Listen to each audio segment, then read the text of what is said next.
Comme d'habitude, le public camerounais sous les affres de la Régie nationale des Lumières et qui tente de digérer en sous-Swalenge la défaite bizarre des Lions est resté dans son coin et bim, un nouveau dossier est encore sorti. Cette fois-ci, l'assassinat d'une petite fille âgée de 11 ans seulement qui serait partie de la maison familiale pour se rendre chez son camarade afin de faire ses devoirs. Une fois sur place, le père du dit camarade l'aurait violé puis assassiné sur le coup et à ce qu'il paraît, pas de la plus douce des manières. Aïe, ça fait mal.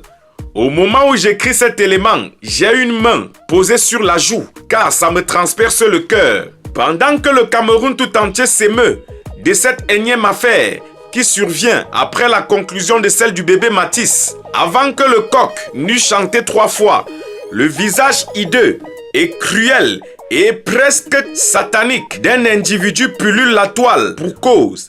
Il aurait fait un commentaire de cette affaire visant à tenter de convaincre l'opinion publique que ce serait la pauvre fillette du haut de ses 11 ans, comme toutes les autres de sa tranche d'âge, qui aurait tenté de séduire un adulte, probablement en manque d'activité sexuelle. Les Camerounais étant des êtres majoritairement solidaires, uniquement lorsqu'il y a un problème qui ne concerne pas l'argent, en ont fait une affaire personnelle et ont décidé de le traquer. Des publications des créateurs de contenu laissent paraître, aux dernières nouvelles, l'individu en question serait un enseignant dans une école de la place et qu'il aurait d'ores et déjà été licencié sur le coup par sa hiérarchie. Si cela est avéré et au vu du commentaire sujet à polémique, l'on serait tenté de se poser les questions suivantes. Cet homme ne serait-il pas dans une posture de défense du criminel? Si oui, pourquoi? Le connaîtrait-il personnellement ou tenterait-il de le protéger? Autre chose, essayer de justifier un tel acte en renvoyant la faute sur un enfant de 11 ans, ne serait-ce pas faire une fuite en avant pour tenter d'échapper à une conscience qui lui reprocherait certains faits dont il serait coupable et dont il serait le seul capable d'avouer? Pour faire plus simple et en langage camerounais, est-ce que ce type n'est pas encore passé sur les enfants des gens en se disant que gars, elle m'a trop regardé dans les yeux avec ses mini, mon Dieu, où sommes-nous?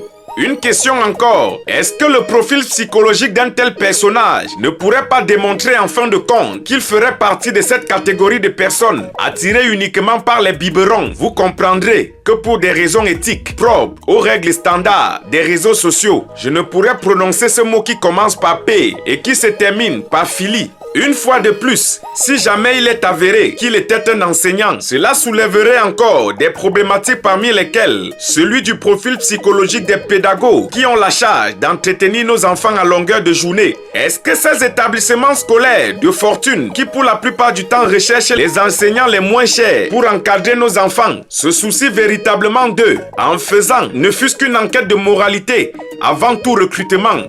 Jusqu'à quand les Camerounais continueront-ils de pleurer leurs petits-enfants innocents, partis du fait des adultes incontrôlables? Y a-t-il véritablement une différence entre le présumé assassin et l'auteur de ce commentaire qui semble vouloir incriminer la victime de fait? L'histoire retiendra que l'arrivée du pape au Cameroun aura été marquée par des actualités véritablement affligeantes. Peut-être sa présence serait l'occasion idoine pour une médiation auprès de son patron, afin que ce peuple qui verse du sang de ses enfants comme un jeu soit pardonné et restauré. Car si ça continue, peut-être risquerions-nous d'être confiés directement à l'autre. Et si celui qui aurait dit que même si c'est le diable qui prend d'abord le Cameroun en main et qu'on verrait le reste après, avait vu ses paroles se réaliser, ce serait l'occasion pour son supérieur hiérarchique de rompre ce sortilège maléfique, si tant il est qu'il en soit le cas.